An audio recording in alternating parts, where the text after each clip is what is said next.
Good morning, everyone. Good morning, good morning. Welcome back to my kitchen. Right now I'm dehydrating some more pineapple. It turned out amazing. If you haven't seen that video, be sure to go check it out. I'll leave a link up here somewhere. But I've had some requests for my basic, excuse me, vanilla cake mix. That it's not really a cake. I don't know. It's a cornbread recipe. I got this recipe from, I believe her name is Catherine, and her channel is All Day I Dream About Food. But it was for cornbread, and I really liked it. And so I made some changes to that recipe, and I made like a vanilla cake mix. And from there I made my chocolate peanut butter bars, and I also made a pumpkin one, and I'm getting ready to make a peppermint white chocolate one. Anyway, so right now I'm going to make the basic vanilla cake, so you will know how to do that, and from there you just use your imagination. I call it imagination cooking. You imagine, what would be good, and then you just do it, okay? Don't be afraid in the kitchen. Worst case, you'll waste ingredients, but you shouldn't waste if you're really careful and you know what goes good together, you know? Like white chocolate and peppermint just sound amazing to me, so. Alrighty, let's get on with it, shall we? And if you haven't already, subscribe, hit that notification so you don't miss my peppermint white chocolate cake. I've never made it before, but I know it's going to be great. See my recipe book, and yes, I've got lots of them, but I started just writing things down in big bold print, or printing it in full sheets of paper like this so I could actually see it, because some recipes, handwritten, they fade in time. I started printing them big like this so you could see it. See, I can see that from a distance. And then, but like this is my parents' writing, and it's faded in time and you just can't really make out what the heck they're talking about. So I like to print them. This one I printed from the internet, which is a really good sugar cookie recipe. Problem is, without my glasses or contacts, I can't read that small print. So I started making and printing the recipes a lot bigger. So now I just gotta find my recipe. It's in here somewhere. Ugh. Mayonnaise cake. Oh my gosh, I wonder if I could make that keto. I bet I could. Maybe that'll be my next one. If you guys want to see a mayonnaise cake keto version, let me know in the comments, because I bet it would be really good. Alright, I'm going to find this recipe and we'll move on. Okay, I found it. Apparently I didn't print it. Look how small the print of that one is. I just scribbled it on here. Keto cornbread for muffins or corn dogs, which is great for that. So I'm going to go slow here where you guys could pause. So you'll need coconut flour, almond flour. You'll need a swerve sweetener or stevia, baking powder, xanthan gum, salt, 6 large eggs, room temperature. Look, we're already ahead of the game. A half a cup melted butter, which is softened.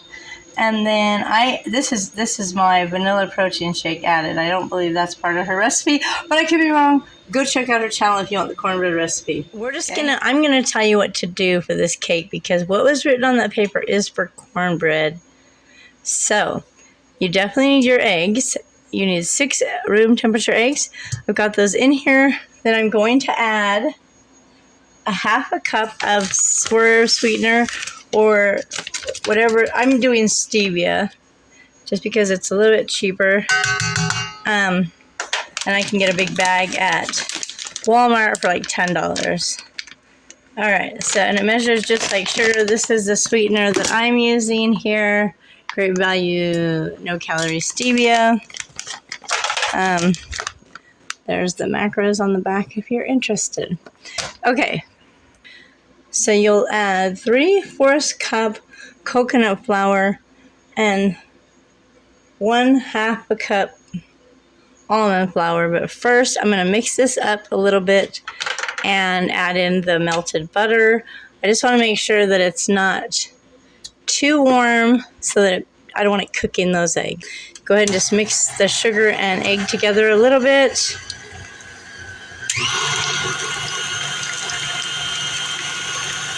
I like to add half of my flours mix it, and then add the butter. It doesn't really matter. That's just how I've been doing it.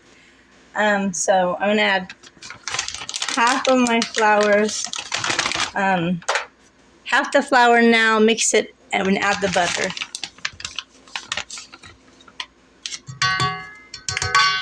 Raise this up. It'd be easier if I raise that up. Well, not quite half my flours, but some of the flour.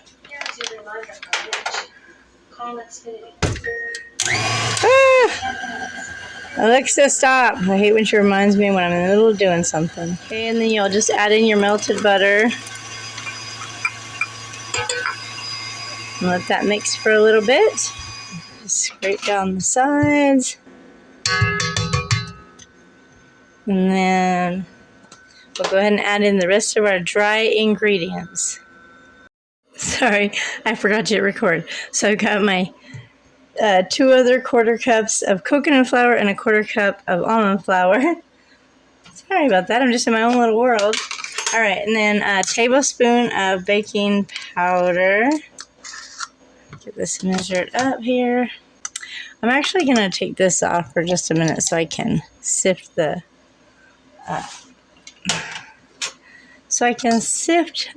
baking powder, because I don't want any big clumps, because I've actually bitten into them and they're not that great. Okay, they don't taste great when you bite into those. All right, and then a half a teaspoon of salt and a half a teaspoon of xanthan gum. And I just use this one, Great Value. It's like $5 a bag, about. And it lasts a long time. And I just kind of sprinkle that along the top there. My half teaspoon measure won't fit in my salt shaker, so I'm going to have to do 2/4 teaspoons. It works. All right. Okay, so then we're going to go ahead and put the beater back on. And if you don't have a protein shake out already, you should get one ready before you start to mix these ingredients. I do not have one, so I gotta grab one. See, all right, I got my protein shake. This is what I'm gonna use. So I'm gonna go ahead and start mixing. And then I will add the protein shake a little bit at a time. The recipe, I believe, calls for 1 whole shake, but it just depends. Sometimes everybody's measures are off just a little.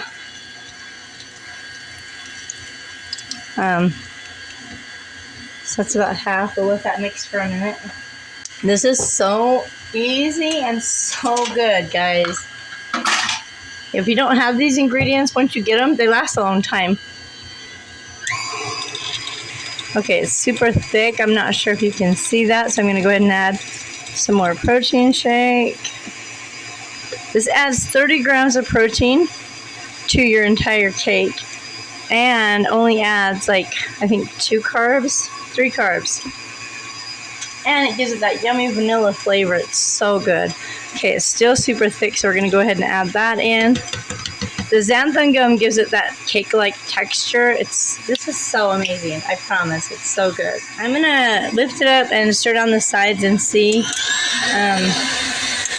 if it's ready or if it needs a little more stuff. So you don't want it too runny.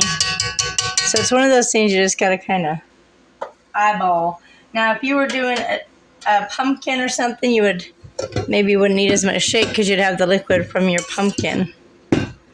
Okay. Actually, I think this is almost perfect. I don't think I need... 1 shake is pretty good. I think that's the right measurement, is 1 shake. So I'm not sure if you guys can see this well, but yeah. So that is like the consistency of cake batter, at least keto cake batter. It's so good. All right, so you would just put this in parchment paper lined pans, greased, or muffin tins, with the liners greased, or brownies, however you want to do it. And you could flavor it any other way. I'm going to go for now. I am going to do something different with this cake. It's not going to be vanilla, so if you want to see what I do with it, be sure to hit that notification bell so you don't miss it. You'll get notified when I post my new video. Be amazing. All right, guys. Take care. Till next time.